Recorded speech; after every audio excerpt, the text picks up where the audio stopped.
Hi friends, എല്ലാവർക്കും PSC ബേസിക്സിലേക്ക് സ്വാഗതം. അപ്പോൾ നമ്മുടെ മലയാളം മോക്ക് ടെസ്റ്റ് ആണ്. ആരും ഇത് കണ്ടിട്ട് ഞെട്ടണ്ട. ഉടൻ തന്നെ മിക്കവാറും ഇന്ന് തന്നെ നമ്മൾ ഇംഗ്ലീഷ് ഒരു 500 ക്വസ്റ്റ്യൻസോളം ഡിസ്കസ് ചെയ്യുന്ന ഒരു സീരീസ് ആരംഭിക്കാൻ പോവാണ്. അപ്പോൾ തീർച്ചയായിട്ടും നിങ്ങൾക്ക് നിങ്ങളുടെ ഒരു സപ്പോർട്ട് എനിക്ക് അതിനായിട്ട് വേണം. അതിനായിട്ട് നിങ്ങൾ ചെയ്യാനുള്ളത് നമ്മുടെ ചാനലൊന്ന് സബ്സ്ക്രൈബ് ചെയ്ത് ബെൽ ബട്ടൺ പ്രസ് ചെയ്യണം. എന്നാൽ മാത്രമേ കറക്റ്റ് നോട്ടിഫിക്കേഷൻ വരത്തുള്ളൂ. പിന്നെ നമ്മുടെ ടെലഗ്രാം ചാനലിൻ്റെ 9 PSC ബേസിക്സ് എന്നാണ് സെർച്ച് ചെയ്ത് അതിനകത്ത് ജോയിൻ ചെയ്യുക. പല ആൾക്കാർക്ക് നോട്ടിഫിക്കേഷൻ കിട്ടുന്നില്ല എന്ന് പരാതി വന്നിട്ടുണ്ട്. അപ്പോൾ അത് മാറ്റാൻ വേണ്ടിയിട്ടാണ് നിങ്ങൾക്ക് അതുവഴി വീഡിയോസ് കാണാവുന്നതാണ്. ഓക്കെ, അപ്പോൾ ഇനി മുതൽ ദിവസവും ഒരു ഇംഗ്ലീഷും മലയാളവും ക്ലാസ്സുകളായിരിക്കും ഉണ്ടായിരിക്കുന്നത്. ഓക്കെ, അപ്പോൾ നിങ്ങളുടെ സപ്പോർട്ട് എനിക്ക് തീർച്ചയായിട്ടും വേണം. മറക്കണ്ട ലൈക്ക് ചെയ്യാനും ഷെയർ ചെയ്യാനും അതുപോലെ തന്നെ നിങ്ങളുടെ സജഷൻസ് കമൻറ്റ് ചെയ്യാനും.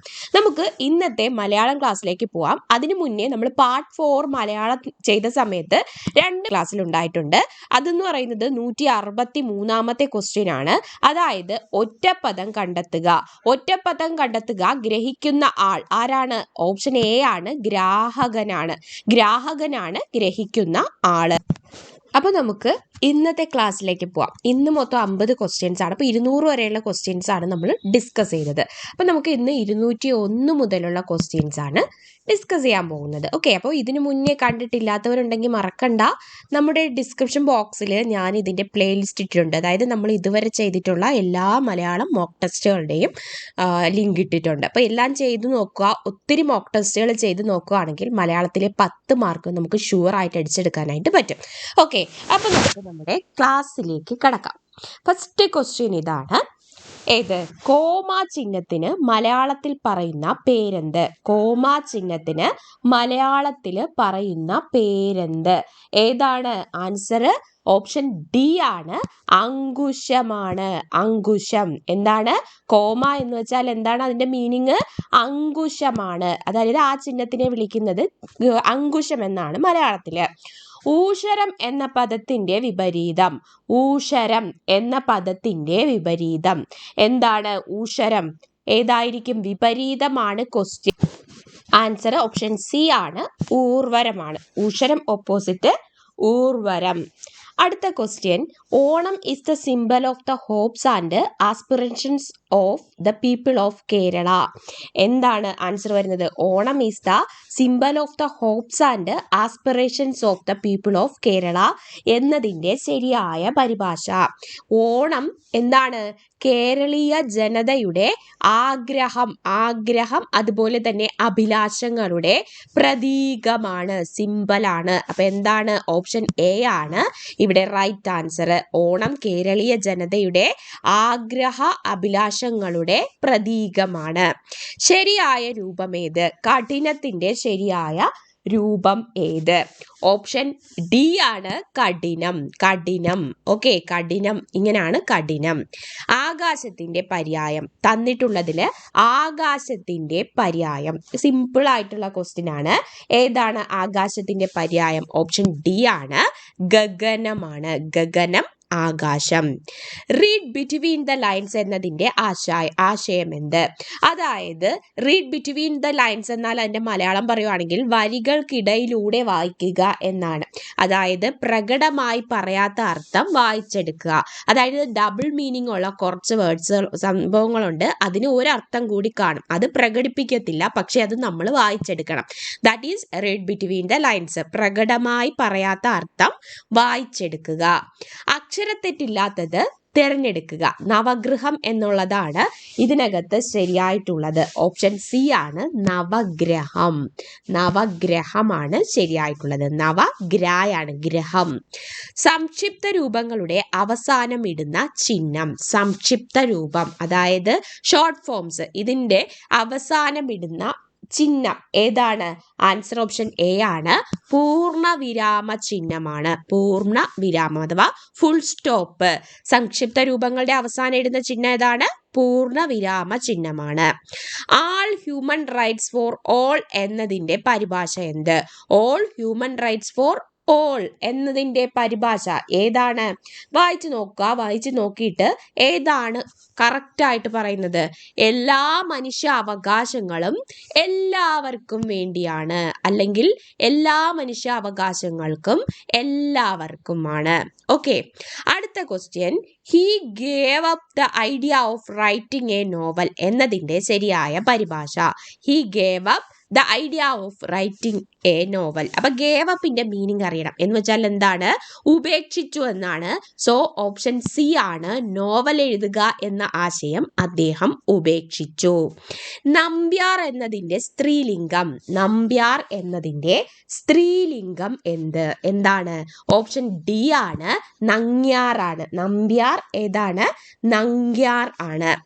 അടുത്ത question. This will adversely affect all our plans for development എന്നതിൻ്റെ ശരിയായ പരിഭാഷ എന്താണ് ഇവിടെ വരുന്നത്? This will adversely affect all our plans for development. അപ്പൊ ഇതിനകത്ത് ഏകദേശം എല്ലാ വേർഡ്സിന്റെയും നമുക്കറിയാം. എന്താണ് ഇവിടെ പറയുന്നത്? വികസനത്തിന് വേണ്ടിയുള്ള നമ്മുടെ എല്ലാ പദ്ധതികളെയും ഇത് പ്രതികൂലമായി ബാധിക്കും. അഡ്വേഴ്സലി അഫക്റ്റ്, ദാറ്റ് ഈസ് പ്രതികൂലമായി ബാധിക്കും. അപ്പോൾ ഓപ്ഷൻ ഡി ആണ്. വികസനത്തിന് വേണ്ടിയുള്ള നമ്മുടെ എല്ലാ പദ്ധതികളെയും ഇത് പ്രതികൂലമായി ബാധിക്കും. തെറ്റായ വാക്യം ഏത്? നമുക്ക് പറഞ്ഞു നോക്കാം. കുട്ടികളിൽ പലരും ജയിച്ചു. ഓക്കെയാണ്. കുട്ടികളിൽ 90% ജയിച്ചു. കുട്ടികളിൽ 100ന് 90 പാസ്സായിട്ടുണ്ട്. കുട്ടികളിൽ 100ന് 90% ജയിച്ചു. അപ്പൊ ഇതിനകത്ത് ഏതാണ് തെറ്റായ വാക്യം? ഏതായിരിക്കും? ആൻസർ ഓപ്ഷൻ ഡി ആണ്. കുട്ടികളിൽ 100ന് 90 എന്ന് പറയേണ്ട ആവശ്യമില്ല. ശതമാനം പറയുമ്പോൾ അത് എപ്പോഴും 100നാണെന്ന് ഓൾറെഡി നമുക്കറിയാം. അപ്പൊ അവിടെ അതാണ് മിസ്റ്റേക്ക് ആയിട്ടുള്ളത്. പുല്ലിംഗം സ്ത്രീലിംഗ ജോഡികളിൽ തെറ്റായത് ഏത്? ദേവൻ ദേവി, പൂവൻ പിട, ദെൻ ലേഖകൻ ലേഖകി, ജനകൻ ജാനകി. ഇതിൽ തെറ്റായിട്ടുള്ളത് ജനകൻ ജാനകി എന്ന ഓപ്ഷനാണ്. ജനകൻ ജാനകി. ചെല്ലം പെരുത്താൽ ചിതലരിക്കും എന്ന ശൈലിയുടെ അർത്ഥം. ചെല്ലം പെരുത്താൽ ചിതലരിക്കും എന്ന് വെച്ചാൽ എന്താണ്? പണം അധികമായിട്ട് കാര്യമില്ല, അത് ഉപകാരപ്പെടില്ല. പണം അധികമുണ്ടായിട്ട് കാര്യമില്ല, അത് നമുക്ക് ഉപകാരപ്പെടില്ല. അക്ഷരങ്ങൾ എഴുതി കാണിക്കാൻ ഉപയോഗിക്കുന്ന ചിഹ്നത്തിന് പറയുന്ന പേര്. അക്ഷരങ്ങൾ എഴുതി കാണിക്കുന്നതിന് വേണ്ടിയിട്ട് നമ്മൾ ഉപയോഗിക്കുന്നത് ഏതാണ്? ഓപ്ഷൻ ഡി ആണ്. ലിപിയാണ് ഉപയോഗിക്കുന്നത്. His father booted him out of the house. Booted him out of the house എന്നതിൻ്റെ ശരിയായ പരിഭാഷ ഏത്? ഓക്കെ, ഒന്നും കൂടി ക്വസ്റ്റ്യൻ നോക്കിക്കോ. His father booted him out of the house. അപ്പൊ ഓപ്ഷൻസ് കാണാതെ തന്നെ നമുക്ക് ഏകദേശം ഐഡിയ കിട്ടി. നമുക്ക് ഓപ്ഷൻ നോക്കാം. എന്താണ് ആൻസർ? ഓപ്ഷൻ എ ആണ്. അച്ഛൻ അവനെ ബലമായി വീട്ടിൽ നിന്നിറക്കി വിട്ടു. അച്ഛൻ അവനെ ബലമായി വീട്ടിൽ നിന്നിറക്കി വിട്ടു. മരിക്കുക എന്നർത്ഥമുള്ള ശൈലി. മരിക്കുക എന്നർത്ഥമുള്ള ശൈലി ഏതായിരിക്കും? ആൻസർ ഓപ്ഷൻ ഡി ആണ്. തെക്കോട്ട് പോകുക. വികാസം എന്നതിൻ്റെ വിപരീതം. വികസിക്കുക എന്നതിൻ്റെ വിപരീതം ഏതാണ്? ഓപ്ഷൻ ഡി ആണ്. സങ്കോചമാണ്. എന്താണ്? സങ്കോചം. ആൻസർ ഓപ്ഷൻ ഡി ആണ്. സങ്കോചം. നെക്സ്റ്റ്, സുഗന്ധം എന്നർത്ഥമുള്ള പദം ഏതാണ്? ആൻസർ സുഗന്ധം. ആൻസർ ഏതാണ്? ഓപ്ഷൻ സി ആണ്. പരിമളമാണ്. സുഗന്ധം പരിമളം. ക്ഷണനം എന്ന വാക്കിന്റെ അർത്ഥമല്ലാത്ത പദം. ക്ഷണനം എന്നതിന്റെ അർത്ഥമല്ലാത്ത പദം. ആൻസർ ഓപ്ഷൻ സി ആണ്. വിളിക്കലാണ്. ക്ഷണമാണ് വിളിക്കൽ. ക്ഷണനം എന്നാൽ വധിക്കലാണ്. അപ്പോൾ വധത്തിന്റെ പര്യായങ്ങൾ പഠിച്ചു വെക്കുക. ക്ഷണനം, വധം, ഹത്യ, നിഹനം. ടു ഗ്രീസ് ദ പാം എന്നതിന്റെ പൊരുൾ. ടു ഗ്രീസ് ദ പാം എന്നതിന്റെ അർത്ഥം എന്ത്? കൈക്കൂലി കൊടുക്കുക, അതായത് പാം എന്ന് പറഞ്ഞാൽ നമുക്കറിയാം കയ്യിൽ കൊടുക്കുന്നതാണ്. അപ്പൊ കൈ ഒന്ന് മെഴുക്കി എടുക്കാൻ വേണ്ടിയിട്ടാണ്. സോ ഓപ്ഷൻ സി ആണ് കൈക്കൂലി കൊടുക്കുക. ആഹാര നീഹാരങ്ങൾ, ഇതിൽ നീഹാരം എന്നാൽ എന്താണ്? എന്താണ് ആഹാരവും അതുപോലെ തന്നെ അതിന്റെ ഓപ്പോസിറ്റ് എന്താണ്? നമ്മൾ ആഹാരം കഴിക്കുന്നു പിന്നെ അത് വിസർജിക്കുന്നു. സോ നീഹാരം എന്താണ്? ഓപ്ഷൻ സി വിസർജനം. ആഹാര നീഹാരങ്ങളിൽ നീഹാരം വിസർജനം. മലയാള വാക്യങ്ങളുടെ പദക്രമം. അപ്പൊ നമ്മൾ പറയുമ്പോൾ നിങ്ങൾ ഒരു എക്സാമ്പിൾ വെച്ച് പഠിച്ചിരുന്നാൽ മതി. മലയാള വാക്യങ്ങളുടെ പദക്രമം: ഞാൻ അവനെ അടിച്ചു. ഞാൻ എന്നത് ആരാണ് അവിടെ? കർത്താവാണ്. അവനെ എന്ന് പറയുമ്പോൾ അത് കർമ്മമാണ്. അടിച്ചു എന്ന് പറയുമ്പോൾ ക്രിയയാണ്. സോ ആൻസർ ഏതാണ്? ഓപ്ഷൻ എ ആണ്. കർത്താവ്, കർമ്മം, ക്രിയ.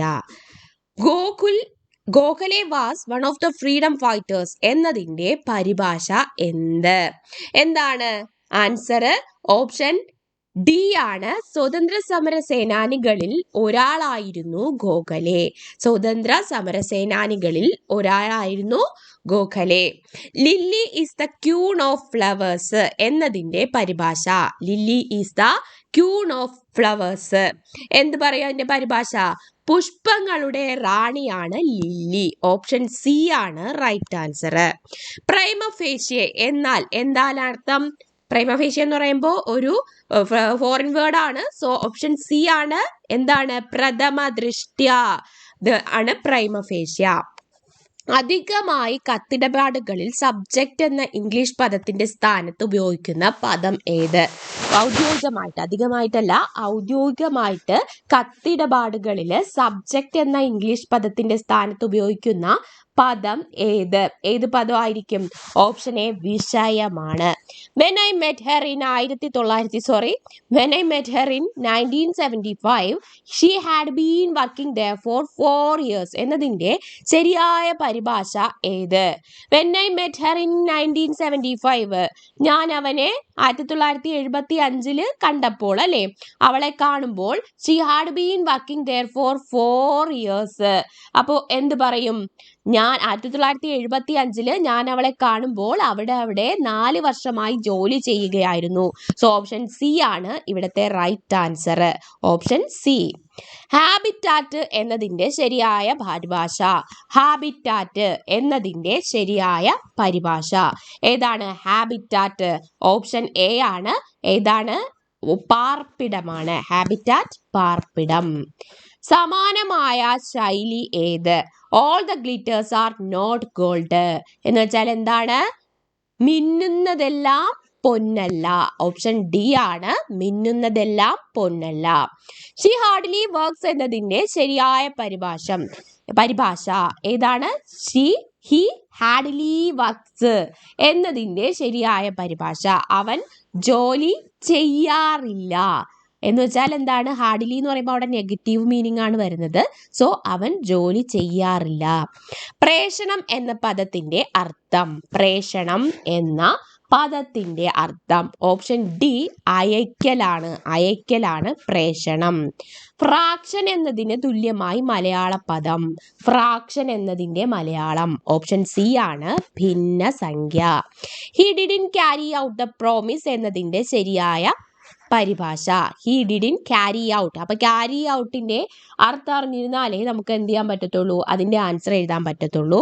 നിറവേറ്റുക. അയാൾ ആ വാഗ്ദാനം നിറവേറ്റിയില്ല. ഓപ്ഷൻ എ ആണ്. ആ വാഗ്ദാനം നടപ്പിലാക്കുക എന്നൊക്കെയാണ് ക്യാരി ഔട്ടിന്റെ മീനിങ്. അപ്പോൾ അയാൾ ആ വാഗ്ദാനം, പ്രോമിസ് എന്ന് പറയുമ്പോൾ വാഗ്ദാനമാണ്. അപ്പോൾ അത് നിറവേറ്റിയില്ല.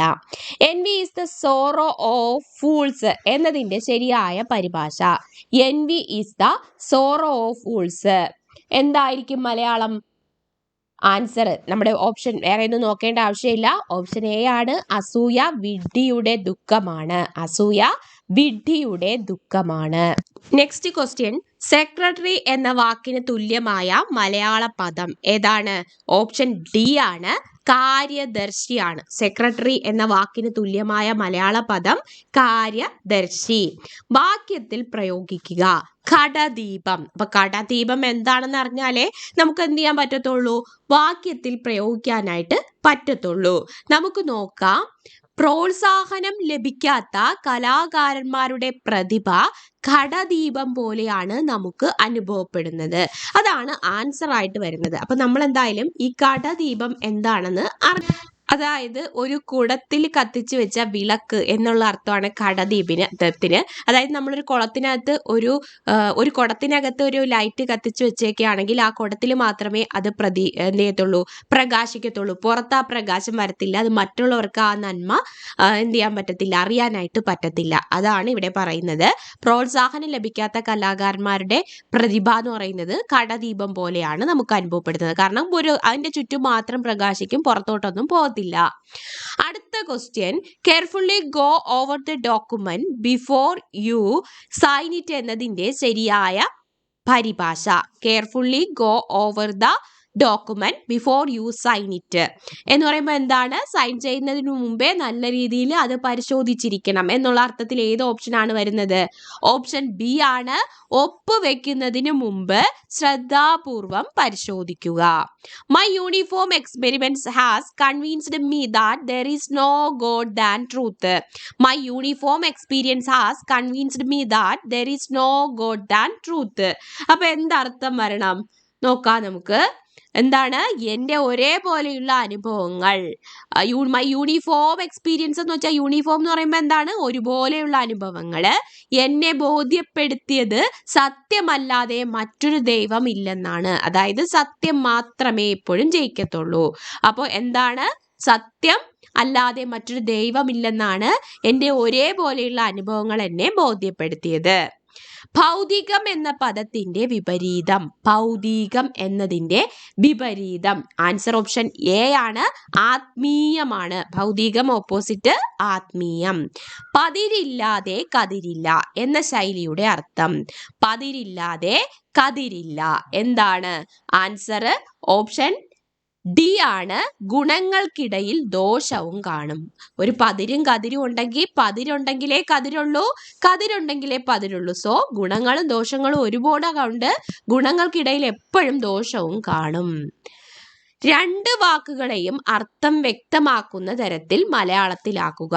Disease, disease. ഇത് നമ്മുടെ ഏതിലും വരാറുണ്ട്.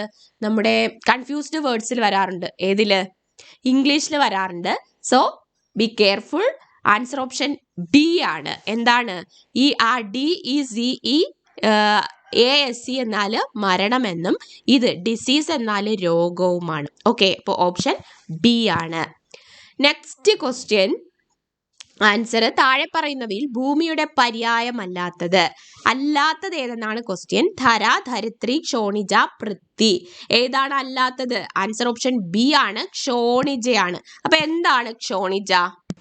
അത് നിങ്ങൾ കമൻറ്റ് ചെയ്യുക. കാരണം ഞാൻ കുറച്ച് സെർച്ച് ചെയ്ത് നോക്കി, ഉത്തരം കിട്ടിയില്ല. കിട്ടുന്ന ഉടനെ തന്നെ നിങ്ങൾക്ക് ഇട്ട് തരുന്നതായിരിക്കും. ഓക്കെ, അപ്പോൾ നിങ്ങൾക്ക് അറിയാവുന്ന ആൾക്കാരുണ്ടെങ്കിൽ കമൻറ്റ് ചെയ്യാനായിട്ട് മറക്കണ്ട. സംഘടനം എന്ന വാക്കിൻ്റെ വിപരീതം. സംഘടനം എന്ന വാക്കിൻ്റെ വിപരീതം എന്താണ്? സംഘടിക്കുക. ഓപ്ഷൻ സി ആണ്. വിഘടനം. വിഘടനമാണ് ഓപ്പോസിറ്റ്. സംഘടനം, വിഘടനം. എൻട്രീം എന്നതിൻ്റെ ശരിയായ പരിഭാഷ. എൻട്രീം എന്നതിൻ്റെ ശരിയായ പരിഭാഷ ഓപ്ഷൻ ബി ആണ്. എൻട്രീം ഗവൺമെന്റ് എന്ന് വെച്ചാൽ എന്താണ്? ഇടക്കാല ഗവൺമെന്റ് എന്നാണ്. സോ ഓപ്ഷൻ ബി ആണ്, ഇടക്കാലം. സുഗ്രീവാജ്ഞ എന്ന പ്രയോഗത്തിന്റെ അർത്ഥം. സുഗ്രീവാജ്ഞ എന്താണ്? സുഗ്രീവാജ്ഞ ഉഗ്രമായ കൽപ്പനയാണ് സുഗ്രീവാജ്ഞ. അതായത് നമ്മൾ എന്തായാലും അത് ചെയ്താലേ പറ്റത്തുള്ളൂ. അതാണ് ഉഗ്രമായ കൽപ്പന അഥവാ സുഗ്രീവാജ്ഞ. പ്ലേ വിത്ത് ഫയർ എന്നതിന്റെ ശരിയായ പരിഭാഷ. പ്ലേ വിത്ത് ഫയർ എന്നാൽ അതിന്റെ എന്താണ്? തീ കൊണ്ട് കളിക്കുക. തീ കൊണ്ട് കളിക്കുക. ഭീഷ്മ പ്രതിജ്ഞ എന്ന ശൈലിയുടെ അർത്ഥം. ഭീഷ്മ പ്രതിജ്ഞ എന്താണ്? ഭീഷ്മരുടെ പ്രതിജ്ഞ. ഓപ്ഷൻ ഡി ആണ്. വലിയ ശപഥമാണ് ഭീഷ്മ പ്രതിജ്ഞ. ഓപ്ഷൻ ഡി ആണ്. കഠിന പ്രതിജ്ഞ. കഠിനമായ പ്രതിജ്ഞയാണ് ഭീഷ്മ പ്രതിജ്ഞ. അപ്പൊ സുഗ്രീവാജ്ഞ എന്ന് വെച്ചാൽ ഉഗ്രമായ കൽപ്പന. ഭീഷ്മ പ്രതിജ്ഞ എന്താണ്? കഠിനമായ പ്രതിജ്ഞയാണ്. ഇന്നത്തെ ലാസ്റ്റ് ക്വസ്റ്റ്യൻ, ശരിയായ രൂപം ഏത്? വൃശ്ചികം. എല്ലാവർക്കും അറിയാം ആൻസർ എന്താണ്? ആൻസർ ഓപ്ഷൻ സി ആണ്. വൃശ്ചികമാണ്. വൃശ്ചികം. ഓക്കെ, അപ്പോൾ നമ്മൾ ഇതുവരെ 250 ക്വസ്റ്റ്യനോളം ഈ ഒരു സീരീസിൽ കംപ്ലീറ്റ് ആക്കിയിട്ടുണ്ട്. ഇതിനു മുന്നേ നമ്മൾ മോക്ക് ടെസ്റ്റിൽ മലയാളം റിലേറ്റ് ചെയ്ത് ചെയ്തിട്ടുണ്ട്. അതെല്ലാം നമ്മുടെ പ്ലേലിസ്റ്റിൽ അവൈലബിൾ ആണ്. എല്ലാം ചെയ്ത് നോക്കണം പരീക്ഷയ്ക്ക് മുമ്പേ ആയിട്ട്. അതുപോലെ തന്നെ ഇനി വരുന്നതിന് വേണ്ടിയിട്ട് മറക്കരുത് പ്ലേ ബട്ടൺ അല്ല, നമ്മുടെ ബെൽ ബട്ടൺ ഒന്ന് പ്രസ് ചെയ്യാനായിട്ട്. അതുപോലെ തന്നെ സബ്സ്ക്രൈബ് ചെയ്തിട്ട് മാത്രമേ ബെൽ ബട്ടൺ പ്രസ് ചെയ്യാവുള്ളൂ, എന്നാലേ നോട്ടിഫിക്കേഷൻ നിങ്ങൾക്ക് വരത്തുള്ളൂ. ഓക്കെ, അപ്പോൾ ലൈക്ക് ചെയ്യാനും അതുപോലെ തന്നെ നിങ്ങളുടെ കമൻറ്റ്സ് സജസ്റ്റ് ചെയ്യാനും, എന്തെങ്കിലും സജഷൻസ് ഉണ്ടെങ്കിൽ കമൻറ്റ് ചെയ്യാനും മറക്കണ്ട. ഓക്കെ, അപ്പോൾ എല്ലാവർക്കും ഓൾ ദ ബെസ്റ്റ് ആണ്. Thank you.